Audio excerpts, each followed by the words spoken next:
ఓం నమ శివాయ. ఫ్రెండ్స్, చాలామంది నన్ను అడుగుతున్నారు ఏందంటే, ఇప్పుడు మీ పార్టీ ఉంది.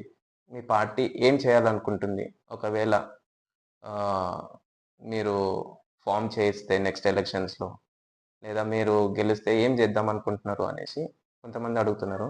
సో ఫ్రెండ్స్, అందరికి చెప్తా నేను ఫాల్స్‌గా ప్రామిసెస్‌లు చేసి నిలబెట్టుకోకుండా మాట తప్పే పర్సన్ అయితే నేను కాదు.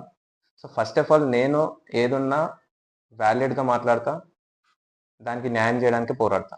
నేను ఫస్ట్ ఆఫ్ ఆల్ అందరికి చెప్పేదేందంటే, మన రాష్ట్ర అప్పుల్ని నేను క్లియర్ జేస్తా.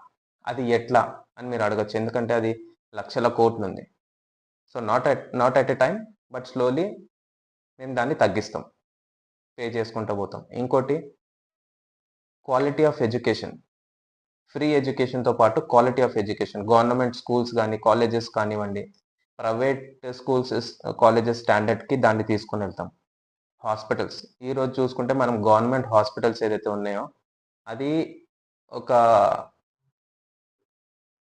పేదవానికి ఇదైపోయింది. అంటే మిడిల్ క్లాసోళ్ళు గాని, అప్పర్ క్లాసోళ్ళు గాని దానికి ఎళ్ళలేకపోతుర్రు. ఎందుకంటే దాని ఇన్‌ఫ్రాస్ట్రక్చర్, ఎన్వైర్న్‌మెంట్ ఎట్లుంటుందంటే చాలా గలీజ్‌గా దీనాతి దీన పరిస్థితులలో అది ఉంది ఇవాళ. సో, దాన్ని మనము నీట్ జేస్తాం. గవర్నమెంట్ హాస్పిటల్స్ ఎట్లుండాలి అనేది ప్రైవేట్ హాస్పిటల్స్ రేంజ్‌లో నేను చేసి చూపిస్తా. అండ్ మనము గవర్నమెంట్ హాస్పిటల్స్‌లో చూస్తే ప్రతి ఒక్కళ్ళు